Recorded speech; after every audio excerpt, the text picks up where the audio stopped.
Rumi termasuk orang yang memposisikan akal tidak sebagai puncak. Akal itu penting, tapi akal hanya transit. Akal harus dilampaui. Tidak boleh orang berhenti hanya di akal. Di Masnawi itu ada cerita yang mungkin sering dikutip orang. Cerita ahli bahasa dan tukang perahu. Jadi ada ahli bahasa naik perahu sama tukang perahunya. Sambil naik perahu terus ngobrol. Mas, tukang perahu, sampean ngerti nggak kalimat majemuk itu apa? Nggak ngerti, Pak. Sampean sudah tua, kalimat majemuk aja nggak ngerti. Rugi sampean hidup itu. Sampean ngerti nggak kalimat sastra itu kayak gimana? Nggak tahu, Pak. Apalagi sampean sudah umur tua gini sastra aja nggak ngerti. Buat apa umur sampean dihabiskan? Sampean ngerti nggak? Pokoknya diajak ngobrol gitu, dimarahi terus, dilecehkan terus. Tiba-tiba terus ada badai. Kapalnya mau tenggelam, katanya yang punya perahu, waduh ini Pak, sampean bisa nggak berenang? Nggak bisa. Sampean sampai tua berenang aja nggak bisa, ya wassalam, sampean mati, bye-bye, tak tinggal ya, sudah selesai. Nah, itu cerita ini terkenal, nanti variasinya macam-macam. Tapi ini Rumi mau nyindir bahwa ya bolehlah ada orang pinter, tapi sepinter-pinternya orang itu kan sesuai bidangnya. Yang pinter filsafat mungkin tidak ngerti sama sekali tentang fikih. Yang pinter fikih mungkin tidak ngerti tentang kalam. Yang teknik mungkin tidak ngerti tentang kedokteran.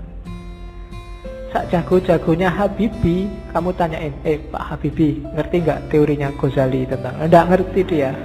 Dia ilmunya penerbangan. Jadi, enggak. Maka orang pinter yang sombong itu janjinya orang bodoh. Sepinter apa sih dia? Ilmunya seluas apa sih? Tidak ada. Orang itu selalu pinternya fakultatif, sesuai fakultasnya masing-masing. Tidak ada ilmu universal. Makanya tidak ada kuliah di universitas, yang ada di fakultas. Universitas cuma mengkoordinir. Kalau digabung dari banyak fakultas, jadilah universitas. Kan logikanya begitu. Jadi cerita ini sebenarnya Rumi menyindir, enggak, sejago-jagonya akalmu hanya bisa menangkap sesuai pengalamanmu masing-masing. Tidak akan lebih dari itu. Tapi saya ngerti dunia luar angkasa loh Pak. Ya, paling kamu pernah baca buku tentang luar angkasa, kan itu aja. Filsafat saya juga ngerti, matematika juga ngerti. Yang kebetulan kamu ngalami membaca atau ngalami belajar. Yang tidak ya enggak. Sokrates mungkin orang paling pinter, tapi sama istrinya urusan nyambel apa urusan bikin sayur itu tetap menang istrinya. Ya kan? Sepinter apapun Immanuel Kant, kalau bannya bocor, kan ada cerita satu ketika Immanuel Kant bannya bocor, sadelnya patah. Begitu nyampe di tukang sadel, Immanuel Kant ingin nguji yang punya, tukang sadel tolong saya dibikinin sadel yang pakai rumus trigonometri plus 2 kali. Dari tukang sadel tidak bisa saya. Kalau sadel biasa bisa, kalau pakai rumus macam-macam tidak bisa.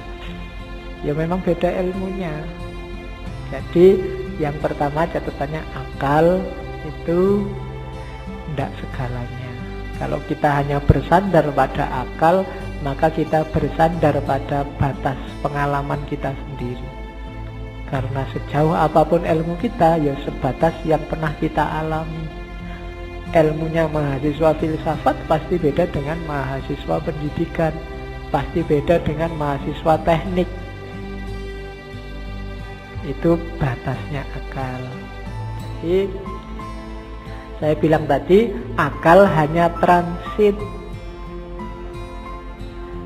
Katanya Rumi, akal, jasmani, lahiriah ini harus sih, cuma dia bukan tujuan. Dia hanya alat transit kita untuk menggapai yang lebih dalam, lebih tinggi, wilayah ilahiyah.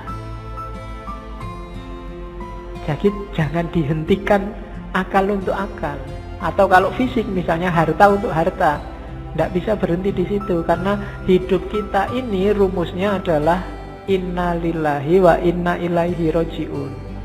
Dari Allah dan sekarang sedang berjalan menuju Allah lagi. Maka apapun pengalaman, kalian punya apapun, ngerti ilmu apapun, punya harta apapun, punya kebisaan apapun, harus dalam rangka mendukung berjalan semakin dekat pada ilaihi roji'un. Termasuk akal. Kita dikasih Allah akal, panca indera, itu sebagai sangu untuk ilaihi roji'un. Jangan sampai tersesat. Bahkan Allah saking sayangnya sama kita, gak cuma itu, kita dikasih buku pedomannya langsung, namanya kitab suci.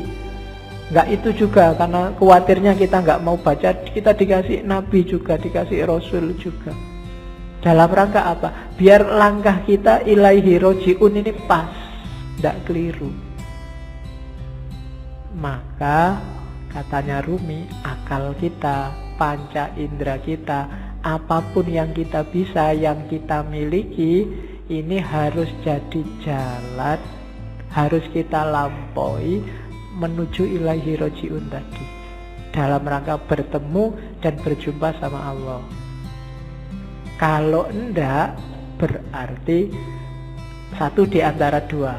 Kalau bukan kesia-siaan yang nanti kita sesali, mungkin juga ketersesatan.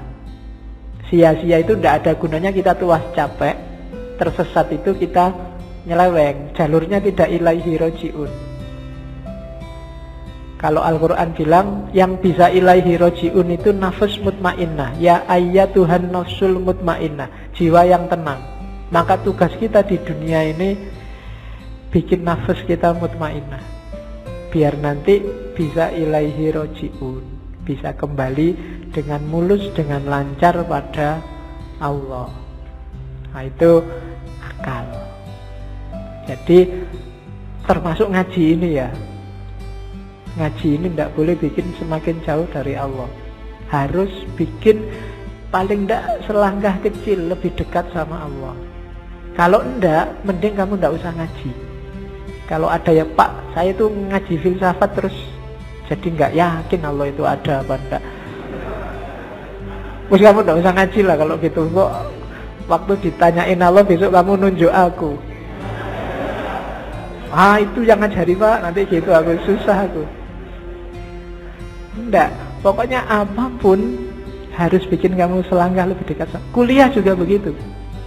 Kamu kuliah juga, target sementaranya sih untuk penyemangat itu kan yo IP lah, pekerjaan lah, tapi harusnya kuliahmu bikin kamu semakin dekat sama Allah. Makan juga begitu, tidur juga begitu, pacaran juga.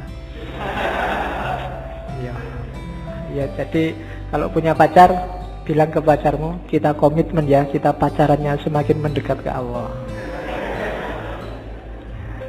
Ya diatur sendiri rumusnya, kamu yang ngerti. Ya, kalau mau pegangan tangan, bismillahirrahmanirrahim. Ya, kalau sudah, alhamdulillah. Oke. Itu maunya Rumi. Jadi apapun fasilitas yang diberikan Allah pada kita sekarang, manfaatkan itu untuk ilaihi roji'un. Hakikat kita ada di situ. Dan semua yang bikin kita semakin jauh dari ilaihi roji'un, hindarilah. Termasuk mungkin yang casingnya, casing itu kan tampakan luarnya, kelihatannya ini sangat agama deh, kelihatannya ini sangat islami deh, tapi kok rasanya bikin kamu semakin gak dekat sama Allah, mending dijauhi.